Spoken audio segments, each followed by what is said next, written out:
बड़े भाग मानुष तन पावा,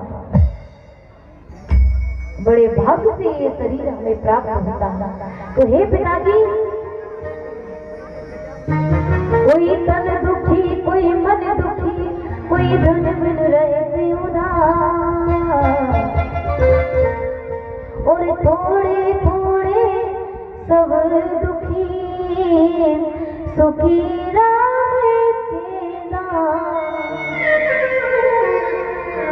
संसार में अगर सुखी कोई है तो कौन है? जो प्रभु का दास है।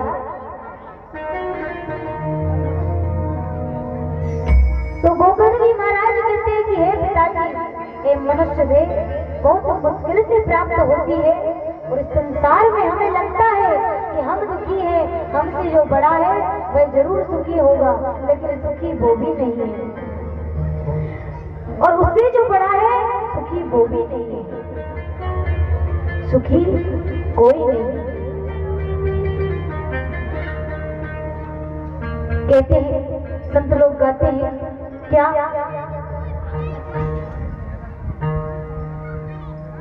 अरे दीन कहे धनवान सुखी,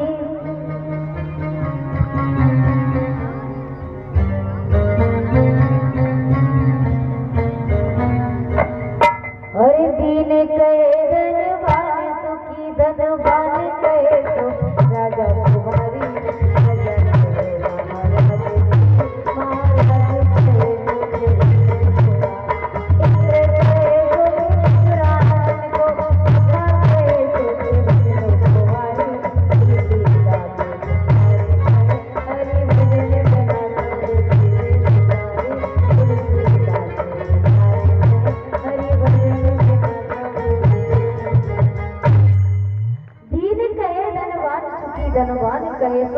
राजा को भारी, राजा कहे महाराज सुखी, महाराज कहे सुखी इंद्र को भारी, इंद्र कहे सुखी चतुरानन को, और ब्रह्मा कहे सुखी विष्णु को भारी। लेकिन अंत में तुलसीदास जी ने कह दिया क्या?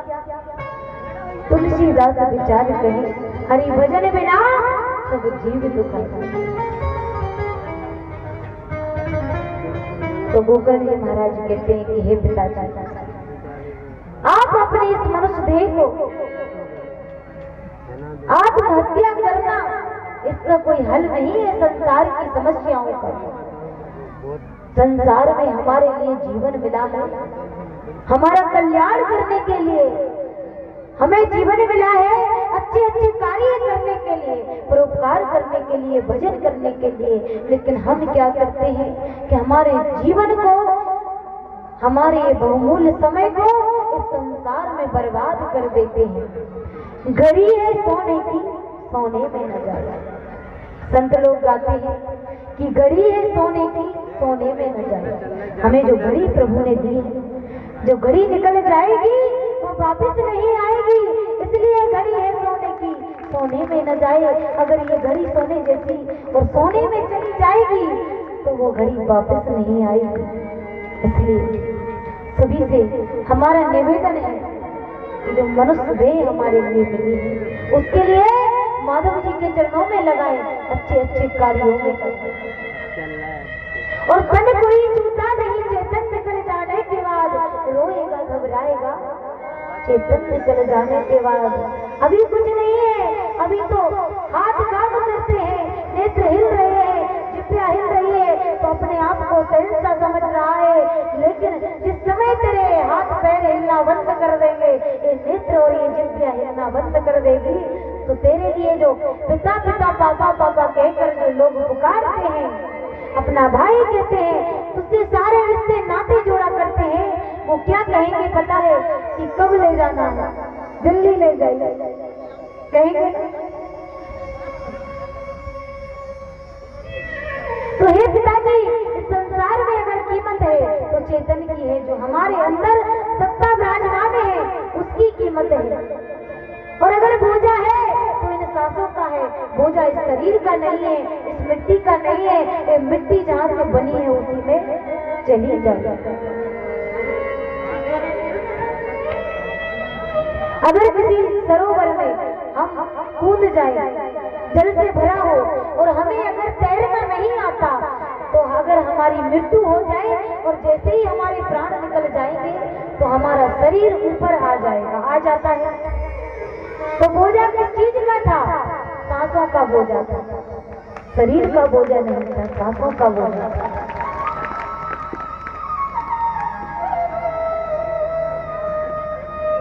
और इसलिए कहते हैं क्षण भंगुर जीवन की कलकाल को जान खिली ना खिली, मलयाचल की सुच शीतल गंध मंद सुगंध चली ना चली, भजले हर नाम हरी रत्ना, अंत समय में हिली नहीं। इसलिए ऐसा विचार नहीं करना चाहिए कि भजन तो बुढ़ापे में करेंगे, भजन तो बूढ़े लोगों का काम है करना, हमारा काम नहीं है। हम लोग कहते हैं कि भजन, बोले भैया जरा सा भजन कर ले, बोले अभी तो मैं बालक, अभी तो मुझे पढ़ना है, अभी तो मुझे विवाह करना है, इसके बाद मैं भजन करूंगा। अरे भजन तुझसे खाक होगा जब तेरी कमर झुक जाएगी, जिब्या तेरी हिलेगी नहीं, हाथ पैर तेरे काम नहीं करेंगे, तो फिर भजन क्या करेंगे? अगर नदी आप पार करना चाहते हैं नाव के द्वारा, तो पहले नाव अच्छी होना चाहिए। तो उसी प्रकार से अगर भजन भक्ति करना चाहते हो तो पहले शरीर रूपी नाव मजबूत होना चाहिए, तभी तो भजन होगा। शक्ति से भक्ति हुआ करती है।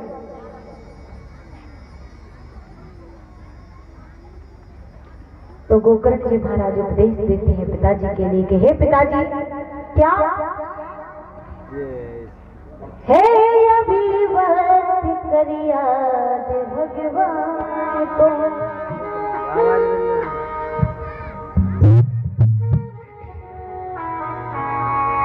अभी भी वक्त है। हे बंदे, प्रभु का नाम ले लो।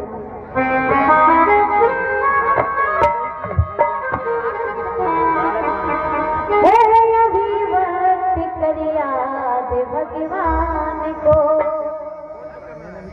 तेरा बिगड़ा मुकद्दर सुधर जाएगा। हे अभिवत करिया भगवान को, तेरा बिगड़ा मुकद्दर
और क्या